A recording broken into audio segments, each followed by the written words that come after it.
ನಮಸ್ಕಾರ ವೀಕ್ಷಕರೇ, number one channel ಮುಖಾಂತರ ನಿಮಗೆ ಆತ್ಮೀಯವಾದ ಸ್ವಾಗತ ಬಯಸುತ್ತೇನೆ. ವೀಕ್ಷಕರೇ, ನಾನು ಸೈಯದ್.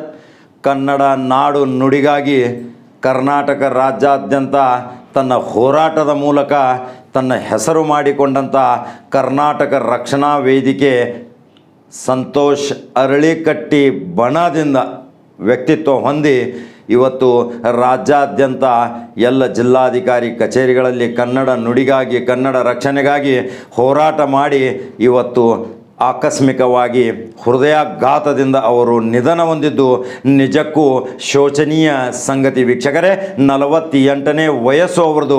2 ಸುಪುತ್ರ, ಅಪಾರ ಬಂಧು ಬಳಗ, ಅನನ್ಯ ಸಂಬಂಧ, ಅನೇಕ ಸಂಘ ಸಂಸ್ಥೆಗಳ ಜೊತೆ ನಿಕಟ ಸಂಪರ್ಕ, ರಾಜ್ಯಾದ್ಯಂತ ಹೆಸರುವಾಸಿಯಾಗಿ ಅನೇಕ ರ್ಯಾಲಿ ಮುಖಾಂತರ ಅನೇಕ ಕನ್ನಡ ಸಂಘಟನೆ ಪರವಾಗಿ ವಿಧಾನಸೌಧ ಮತ್ತು ವಿಕಾಸ್ ಸೌಧದಲ್ಲಿ ಅನೇಕ ಹೋರಾಟಗಳನ್ನು ಮಾಡಿ ಇವತ್ತು ನಮ್ಮನ್ನು ಬಿಟ್ಟು ಈ ವಿಶ್ವವನ್ನು ಬಿಟ್ಟು ಅಗಲಿದ್ದಾರೆ. ಕನ್ನಡ ತಾಯಿ ಭುವನೇಶ್ವರಿ, ಚಾಮುಂಡೇಶ್ವರಿ, ಪ್ರಶಾಂತ್ ಅರಳಿಕಟ್ಟಿ ಅವರ ತಂದೆಯವರಾದಂಥ ಸಂತೋಷ್ ಅರಳಿಕಟ್ಟಿಯವರ ಆತ್ಮಕ್ಕೆ ಶಾಂತಿ ನೀಡಲಿ. ಅವರು ಇನ್ನೂ ಮತ್ತೆ ಹುಟ್ಟಿ ಬರಲಿ. ಇಂಥ ಒಂದು ಕನ್ನಡ ಹೋರಾಟಗಾರ ನಮಗೆ ಬೇಕಾಗಿತ್ತು.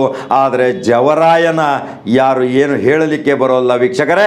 ಅವರ ಚಿರಂಜೀವಿ ಪ್ರಶಾಂತ್ ಅರಳಿಕಟ್ಟಿ ಅದನ್ನು ಇವತ್ತು ಆ ಸಂಘಟನೆಯನ್ನು ಮುಂದೆ ಒರೆಸಿಕೊಂಡು ಹೋಗುವಂಥ ಸಂಪೂರ್ಣವಾದ ಜವಾಬ್ದಾರಿ ಅವರ ಮೇಲೆ ಬಿದ್ದಿದೆ. ಸಾರ್ವಜನಿಕರಾಗಲಿ, ಕನ್ನಡ ಪರ ಹೋರಾಟಗಾರರಾಗಲಿ, ಕನ್ನಡ ಅಭಿಮಾನಿಗಳಾಗಲಿ ಪ್ರಶಾಂತ್ಗೆ ಎಲ್ಲರೂ ಬೆಂಬಲ ಕೊಟ್ಟು ಅವರ ತಂದೆಯ ಮಾರ್ಗದರ್ಶನದಂತೆ ರಾಜ್ಯಾದ್ಯಂತ ಹೋರಾಟ ಮಾಡಲಿಕ್ಕೆ, ಕನ್ನಡದ ಒಂದು ಜ್ವಲಂತ ಸಮಸ್ಯೆಯನ್ನು ನಿವಾರಣೆ ಮಾಡಲಿಕ್ಕೆ ಅವರಿಗೆ ಸಂಪೂರ್ಣ ಬೆಂಬಲ ವ್ಯಕ್ತಪಡಿಸೋಣ.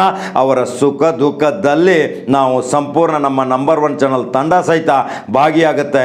ಇವತ್ತು ಅವರು ಇನ್ನಿಲ್ಲ, ಆದರೆ ಅವರ ಹೋರಾಟದ ಅನೇಕ ದೃಶ್ಯಗಳನ್ನು ನಾವು ನಮ್ಮ ನಂಬರ್ ಒನ್ ಚಾನಲ್ನಲ್ಲಿ ತೋರಿಸ್ತಾ ಇದ್ದೀವಿ ವೀಕ್ಷಕರೇ.